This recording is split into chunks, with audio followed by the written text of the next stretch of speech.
Beliau ini lulusan Universitas Al Madinah, ya. Dari sarjana sampai doktoralnya itu beliau cum laude.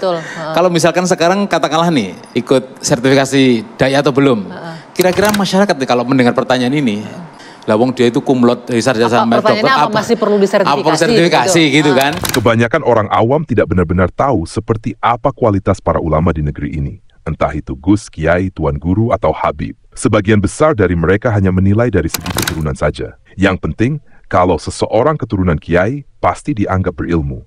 Padahal kenyataannya tidak selalu begitu. Ya, contohnya seperti ini nih. Ngerokok nih kuy, setiap hisapan itu, orang kok ngerokok, setiap satu hisapan itu mendapatkan pahala. Percaya ora? Fenomena perbedaan antara Ustadz Salafi dan Ustadz Ngaswaja kini semakin terlihat jelas di tengah masyarakat. Ustadz Salafi dikenal sebagai para dai yang menuntut ilmu dengan serius. Banyak di antara mereka merupakan lulusan Universitas Islam Madinah dan perguruan tinggi besar di Timur Tengah. Mereka belajar langsung dari para ulama besar dunia Islam, memahami dalil dengan metode ilmiah, dan berpegang teguh pada pemahaman para sahabat Nabi.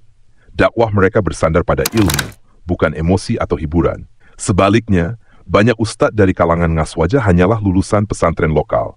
Mereka tidak belajar langsung dari ulama besar, dan pemahaman agama mereka seringkali tercampur dengan adat serta budaya.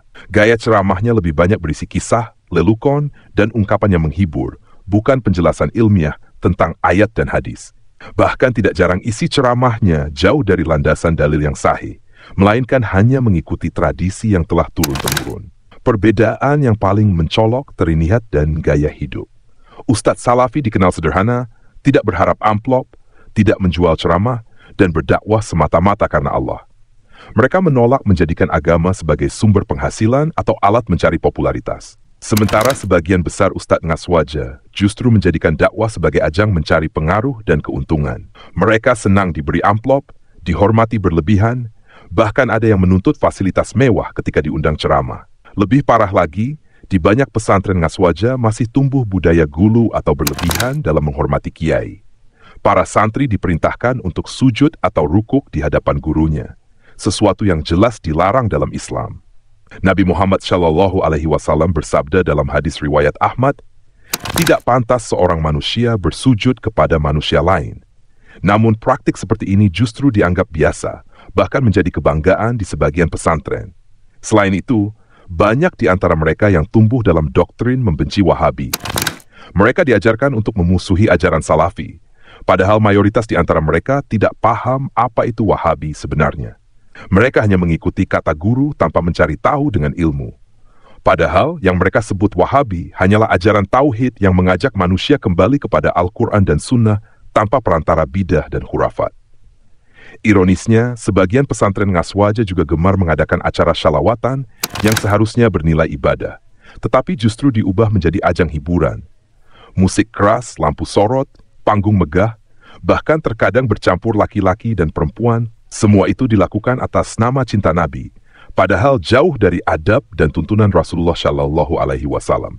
Sementara Ustadz Salafi justru mengajarkan syalawat dengan ilmu. Mereka mencontoh bagaimana para sahabat bersalawat dengan ketundukan dan ikhlasan, bukan dengan nyanyian dan tarian. Mereka ingin umat memahami makna cinta Nabi yang sejati, yaitu mengikuti sunnah beliau dalam ibadah, akhlak, dan kehidupan sehari-hari. Kini masyarakat mulai sadar, ceramah yang penuh dalil, disampaikan dengan ilmu dan keikhlasan, jauh lebih berharga daripada ceramah yang hanya lucu dan ramai penonton. Inilah bedanya antara dakwah yang lahir dari keikhlasan dan ilmu, dengan dakwah yang lahir dari budaya dan kepentingan dunia. Satu berjuang menegakkan sunnah, satu lagi sibuk mempertahankan tradisi, meski bertentangan dengan tuntunan Rasulullah SAW. Itulah pembahasan kita kali ini. Silakan tekan like dan tuliskan komentar positif Anda, serta subscribe channel ini untuk mendukung dakwah tauhid, dakwah yang memurnikan ajaran Islam. Demikian, wassalamualaikum warahmatullahi wabarakatuh.